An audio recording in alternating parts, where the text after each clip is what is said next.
Do you ever feel stuck, like no matter what you do, life just isn't moving forward? What if I told you that 8 simple habits transformed my life in just 1 week and they can do the same for you? Life can feel overwhelming at times, but change doesn't have to take years. It can happen faster than you think. In this video, I'll walk you through 8 life-changing habits that help me regain control, find peace, and unlock my potential. Stick around because these aren't your typical tips. They're small, powerful actions that deliver big results. 1. Wake up early. Let me ask you something. How does your day begin? For many of us, mornings are chaotic. You hit the snooze button 3 times, roll out of bed, and rush through the essentials before heading out the door or starting your work. But what if I told you that mornings could be your secret weapon for success? One of the most transformative habits you can adopt is waking up early. I'm not saying you have to join the 4 a.m. club or give up sleep entirely. It's not about being extreme, it's about reclaiming time for yourself when the world is quiet. That's the magic of waking up early. It creates space in your day, space that you can use to focus, reflect, and prepare. When I started waking up just 30 minutes earlier than usual, everything changed. Instead of jumping straight into the chaos, I had time to breathe. The house was silent, my phone wasn't buzzing, and for the first time in years, I felt in control of my mornings. So what do you do with this time? That's where the power lies. You decide. You could use it to read something that inspires you, write down your thoughts, plan your day, or even just enjoy a quiet cup of coffee while looking out the window. The key is to make those minutes count because they set the tone for everything that follows. Think of your mornings as the foundation for the day. If you start strong, everything else feels easier. You're not chasing the clock or playing catch-up. You're ahead with clarity and intention. Now, you might be thinking, but I'm not a morning person. That's okay. Waking up early doesn't mean you have to become someone you're not. It just means you need to take small steps. Start with 10 or 15 minutes earlier than your usual wake-up time. Once that feels comfortable, try adding another 10 minutes. Gradually, you'll find a rhythm that works for you. And here's the thing, it's not just about the time you wake up, it's also about how you wake up. Do you wake up with purpose, or do you drag yourself out of bed dreading the day ahead? When you wake up early, you have the opportunity to set an intention for your day. It's a moment to remind yourself of what matters, to align your actions with your goals. For me, waking up early became a ritual. I would start with deep breaths, a short stretch, and a moment of gratitude. Then I'd grab a notebook and write down my top priorities for the day. Nothing complicated, just a simple list of what I wanted to accomplish. That 10-minute routine gave me clarity and focus, and it made the rest of my day so much more productive. Here's another benefit. Waking up early helps you avoid the morning rush. When you have extra time, you can move at your own pace. You're not rushing to get out the door or scrambling to meet deadlines. Instead, you're calm, collected, and in control. And trust me, that feeling carries over into everything else you do. But it's not just about productivity. Waking up early also gives you time for yourself, time to invest in your well-being. Whether it's a quick workout, a meditation session, or reading something that uplifts you, those moments are yours. And when you take care of yourself first, you're better equipped to take care of everything else. Now let's talk about the evenings, because your morning routine actually starts the night before. If you want to wake up early, you need to prepare for it. That means setting a bedtime that allows you to get enough sleep. It also means creating a nighttime routine that helps you unwind and relax. For example, try turning off screens at least 30 minutes before bed. Instead, read a book, write in a journal, or listen to calming music. These small changes can make a big difference in how well you sleep and how easily you wake up the next morning. Waking up early is not just a habit, it's a mindset. It's a decision to take control of your time and prioritize what matters most. It's a statement that your goals, your well-being, and your peace of mind are worth waking up for. So if you're ready to transform your mornings and your life starts small, set your alarm 10 minutes earlier tomorrow. Use that time to do something meaningful. And watch how this one habit ripples through the rest of your day. Because mornings aren't just the start of a new day, they're the start of a better you. 2, write down your goals daily. Let me share a powerful truth with you. Clarity is the foundation of progress. Without it, we're just wandering through life, reacting to whatever comes our way. But with clarity, we can focus our energy on what truly matters. And one of the simplest ways to gain clarity is by writing down your goals every single day. Now, I'm not talking about a once-a-year resolution that gets forgotten by February. I'm talking about a daily practice, a habit that keeps your goals front and center every single day. Every morning, before I dive into work or tackle my to-do list, I sit down with a notebook and write down 3 to 5 goals. They don't have to be monumental. Some days, it's as simple as call a friend, raid for 20 minutes, or go for a walk. Other days, it's more ambitious, like finish the first draft of my project or reach out to a potential mentor. The magic of this habit is that it keeps you focused. In a world full of distractions, it's easy to lose sight of what really matters. But when you take the time to write down your goals, you're making a commitment to yourself. You're saying, these are the things that matter to me today. There's something powerful about putting pen to paper. When you write down your goals, they become more real. It's no longer just a thought in your head, it's a promise to yourself. An act of writing creates a sense of accountability. But it's not just about accountability, it's also about clarity. When you write down your goals, you're forced to think about what you really want. You have to get specific. For example, instead of saying, I want to be healthier, you might write, I'll drink 8 glasses of water today. Or I'll walk for 30 minutes. Specificity turns vague ideas into actionable steps. Another benefit of writing down your goals is that it helps you prioritize. Let's face it, life is busy. There's always more to do than there are hours in the day, but when you write down your goals, you're deciding what matters most. You're saying, this is where I'm going to focus my energy today. And here's the thing, not all goals are created equal. Some days your goals will be about productivity, finishing a project, meeting a deadline, or learning a new skill. Other days your goals might be about self-care, resting, recharging, or spending time with loved ones. Both types of goals are important, and this habit helps you balance them. Writing down your goals also builds momentum. When you see your goals on paper, it's easier to take the first step. And as you start checking off those goals, you build confidence. You start to believe in your ability to achieve bigger things. This habit isn't just about daily goals, it's also a chance to reflect on the bigger picture.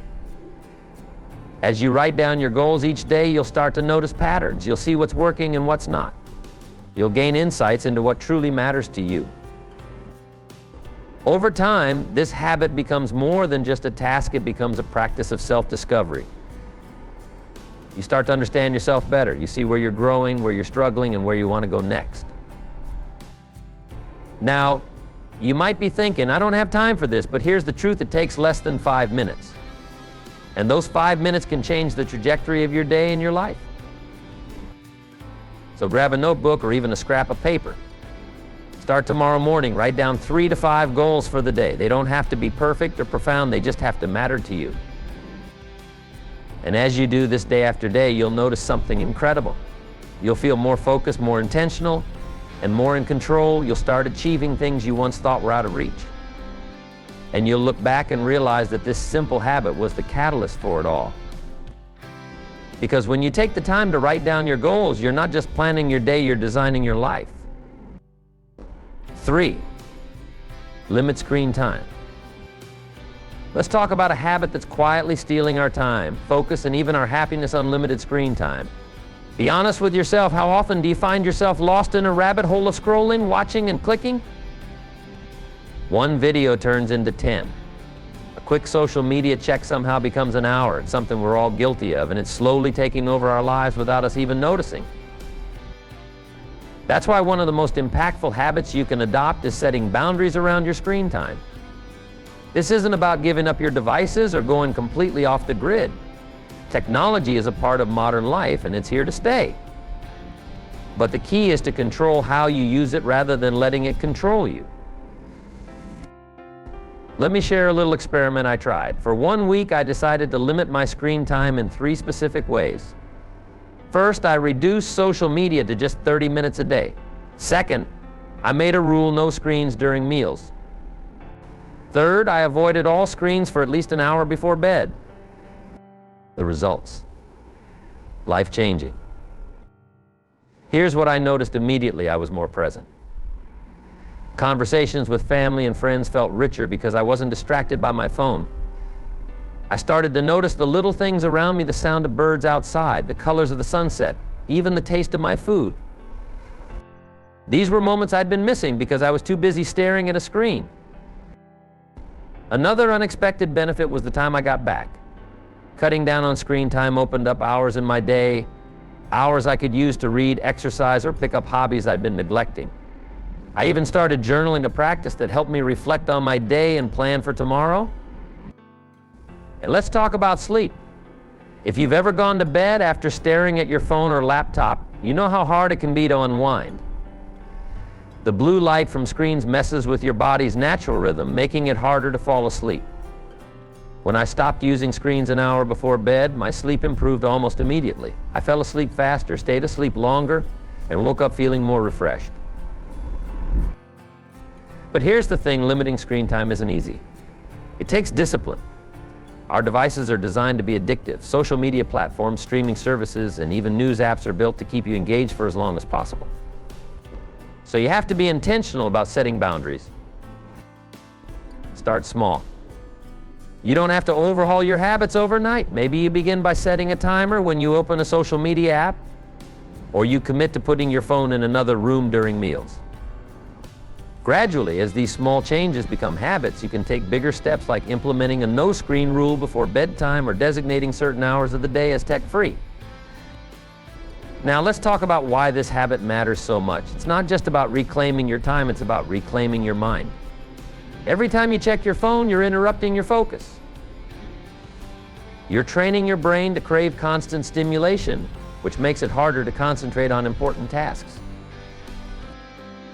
When you limit screen time, you give your mind the chance to rest.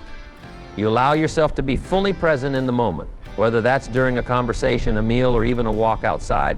And in that presence, you find clarity and peace. Think about this: how many times have you looked back on your day and felt like it slipped through your fingers? Like you were busy but not productive?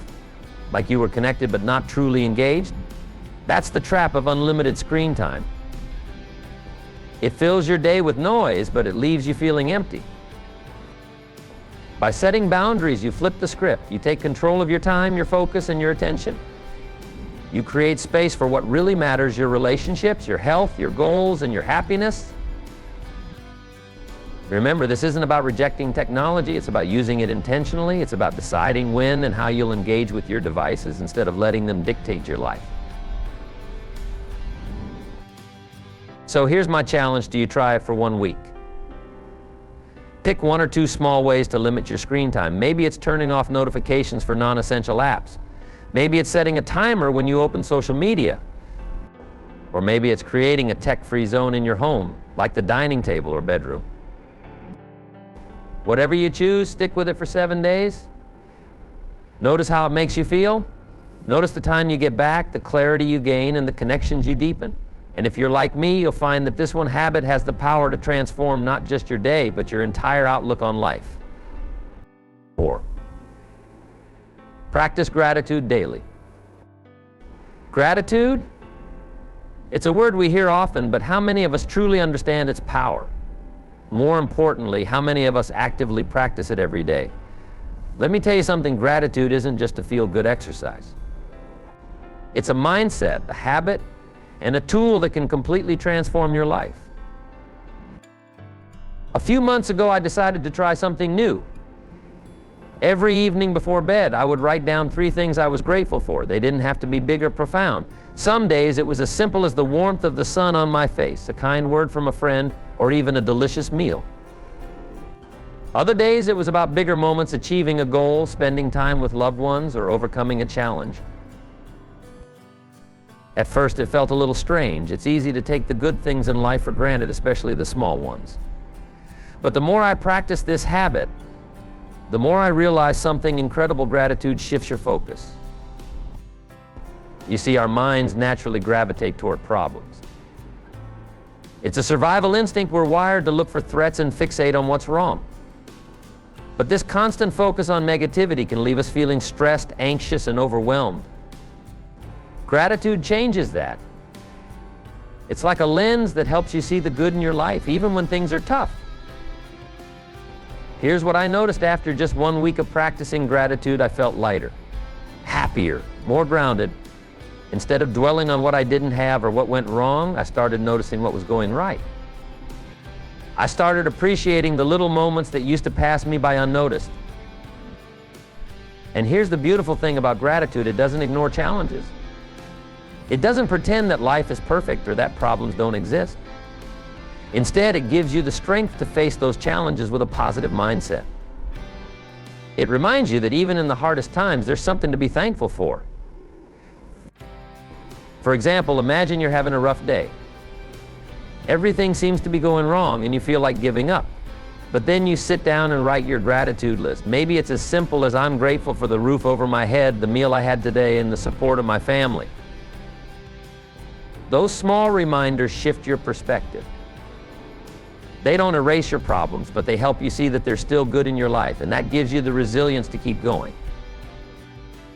Gratitude also has a ripple effect. When you focus on the positive, it changes how you interact with others. You become kinder, more patient, and more understanding. And that positivity spreads. It inspires the people around you to do the same. But like any habit, gratitude takes practice. It's not always easy, especially on tough days. That's why it's important to make it a daily ritual. Whether it's writing in a journal, saying it out loud, or even just reflecting quietly, find a method that works for you. And here's a tip: be specific. Instead of saying, "I'm grateful for my friend," say, "I'm grateful for the way my friend listened to me today when I needed support." Specificity makes your gratitude more real and meaningful. Over time, this habit will transform the way you see the world. You'll start to notice opportunities instead of obstacles. You'll find joy in the little things. And you'll realize that no matter what life throws at you, there's always something to be thankful for. Because gratitude isn't just a practice, it's a way of life. And it's one of the most powerful habits you can cultivate. 5. Move your body every day. When you think about taking control of your life, where does movement fall on your priority list? For most people, it's somewhere in the middle or even at the bottom. But let me tell you something: moving your body every day isn't just about fitness or looking good. It's about setting the foundation for how you feel, think, and perform in every aspect of your life. Now, don't get me wrong. I'm not telling you to sign up for a marathon or spend hours in the gym. Movement doesn't have to be extreme to be effective. It can be as simple as taking a walk around your neighborhood, stretching in your living room, or doing a short workout from a video online. The key isn't the intensity, it's the consistency. When I started prioritizing daily movement, something shifted. At first, it was subtle. I felt a little less stressed, a little more energized. But over time, those small changes added up. I began to notice how much sharper my mind was after a morning walk. Problems that seemed overwhelming the day before didn't feel so daunting anymore. Why does this happen? It's not magic, it's biology. Movement releases endorphins, those feel-good chemicals in your brain that boost your mood and reduce stress. It also improves circulation, which means your brain gets more oxygen. This isn't just about feeling better physically, it's about thinking clearer, being more focused, and showing up as your best self. But let's be honest. Starting this habit can feel like a chore, especially if you're not used to being active. The trick is to make it simple and enjoyable. Don't overthink it. You don't need a fancy gym membership or the latest workout gear. Just find something you enjoy. Maybe it's dancing in your living room, playing a sport, or even gardening. If you're moving, you're winning. Here's another thing: movement is about progress, not perfection. It's not about how fast you can run or how much weight you can lift. It's about showing up every day and doing something active, no matter how small. Some days you'll feel like conquering a tough workout. Other days a gentle stretch will be enough, and that's okay. What matters is that you keep moving forward. Let me share a little secret I discovered. Movement has a way of building momentum. When you start your day with even 5 minutes of stretching or a short walk, you set the tone for the rest of your day. You feel accomplished, energized, and ready to tackle whatever comes your way. And the benefits don't stop there. Daily movement also teaches you discipline. When you commit to moving your body every day, you're making a promise to yourself and keeping it. That builds self-trust, which spills over into other areas of your life. But perhaps the most powerful thing about movement is how it connects you to yourself. In our busy lives, it's easy to get caught up in distractions, to feel disconnected from our own bodies. Movement brings you back. It reminds you of your strength, your resilience, and your potential. So where do you start? Start small. If you're not used to being active, don't try to do too much at once. Begin with just 10 minutes a day.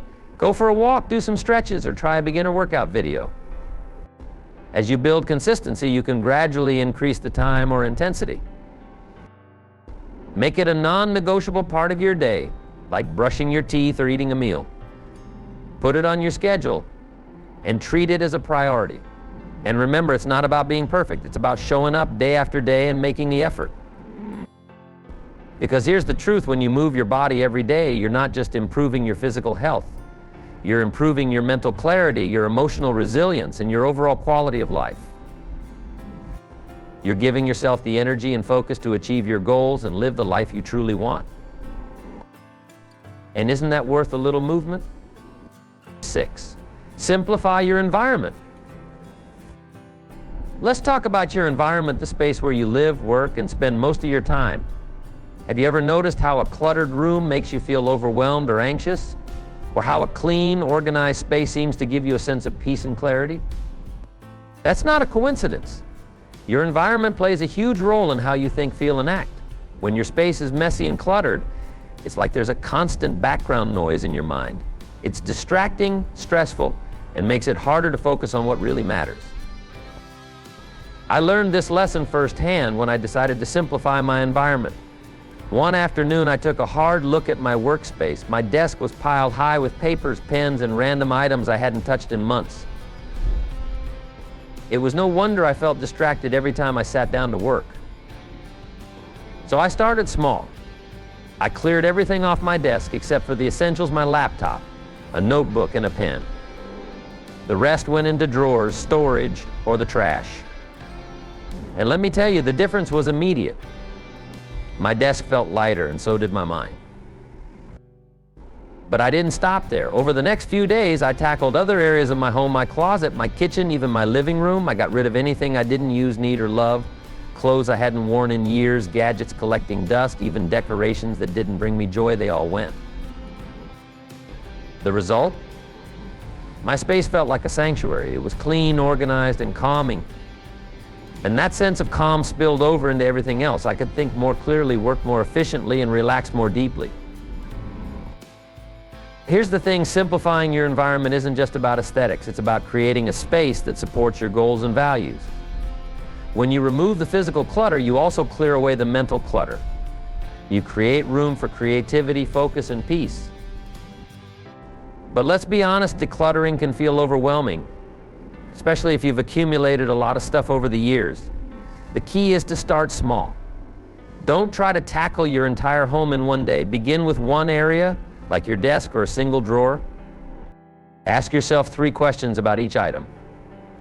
1, do I use this regularly? 2, does this bring me joy or serve a purpose? 3, would I miss this if it were gone? If the answer is no, let it go. Donate it, recycle it, or throw it away. And remember, simplifying your environment isn't a one-time event, it's an ongoing process.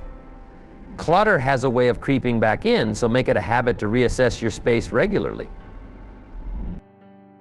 Another important tip: focus on functionality. Your space should work for you, not against you. Arrange your furniture, tools, and belongings in a way that makes your daily life easier and more enjoyable. Finally, don't underestimate the emotional impact of a simplified environment. When you let go of things that no longer serve you, you're also letting go of the past old habits, outdated goals, and even negative memories. It's like hitting the reset button on your life. So take a moment to look around your space. What's one small change you can make today? Maybe it's clearing off your desk, organizing a drawer, or donating a bag of clothes. Start there. Because when you simplify your environment, you're not just creating a cleaner space, you're creating a clearer mind, a lighter heart, and a stronger foundation for the life you want to build. 7, say no more often. Saying no sounds so simple, doesn't it? Just one little word, 2 letters, but for many of us, it's one of the hardest things to say. Why? Because we're taught from a young age that saying yes is good. Saying yes means you're helpful, agreeable, and willing to go the extra mile. But here's the thing, saying yes to everything doesn't mean you're living a meaningful or balanced life. I know this from experience. There was a time when I said yes to nearly everything: extra work assignments, social invitations, helping others with their tasks, even when I was exhausted. I thought it made me a better person, more dependable, more likable. But do you know what it really did? It drained me, my time wasn't mine anymore, my energy was depleted, and my goals took a back seat. One day I realized I had to make a change. I decided to practice the art of saying no. At first, it felt uncomfortable. I worried about what people would think. Would they see me as selfish? Would they be upset? But I quickly learned something surprising. Most people respected my honesty. The key to saying no effectively is understanding your priorities.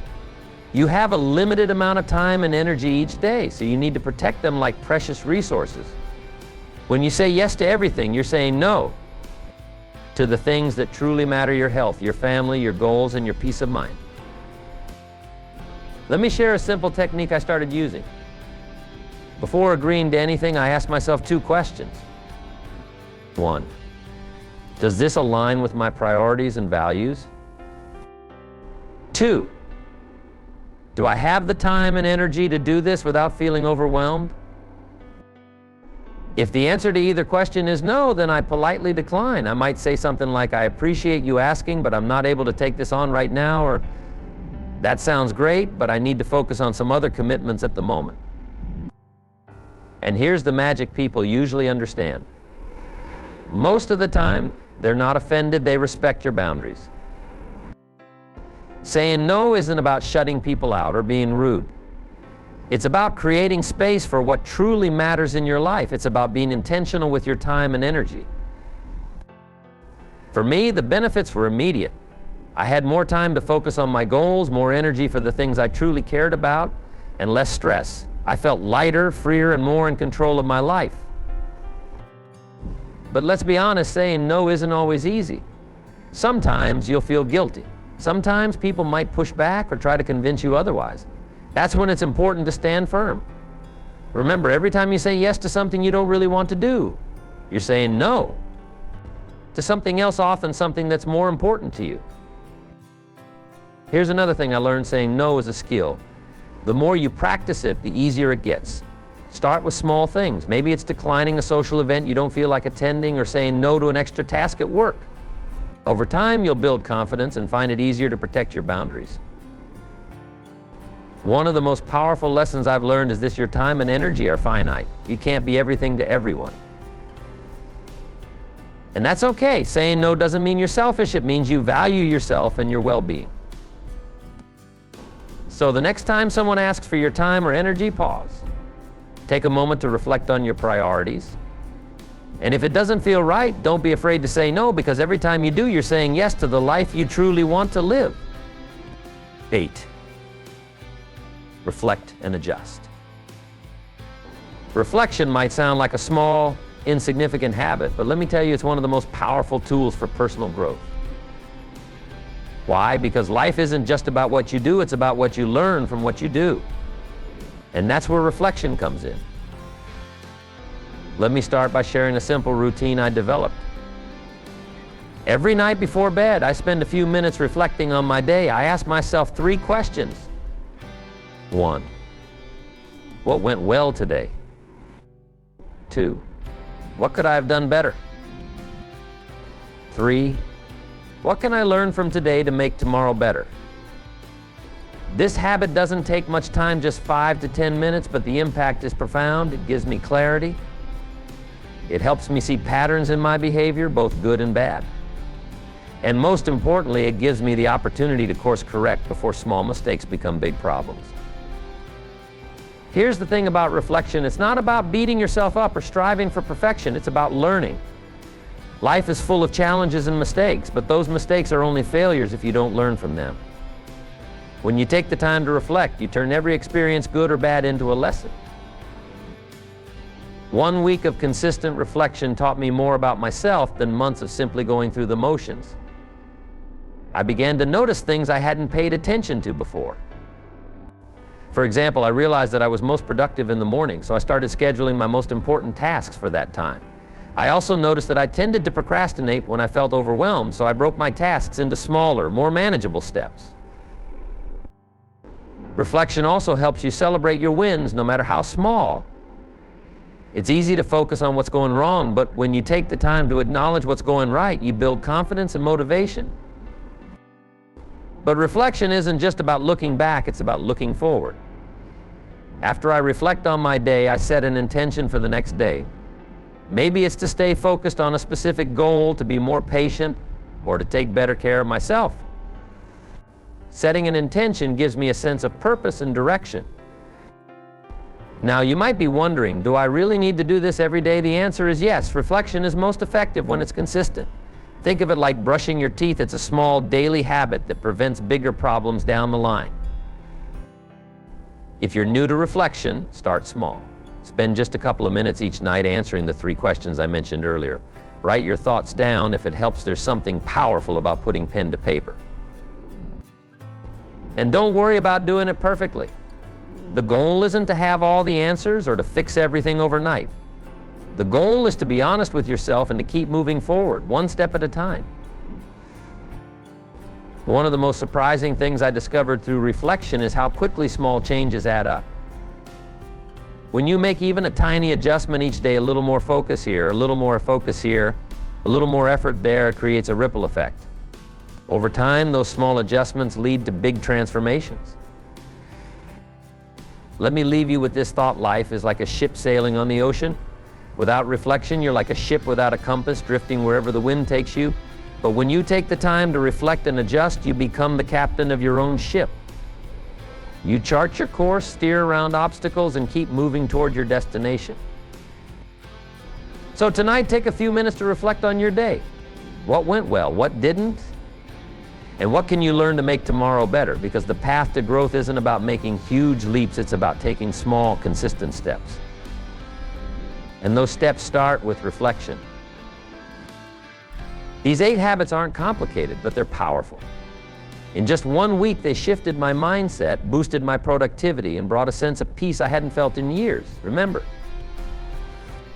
it's not about doing everything perfectly, it's about starting where you are and staying consistent. Small changes lead to big transformations.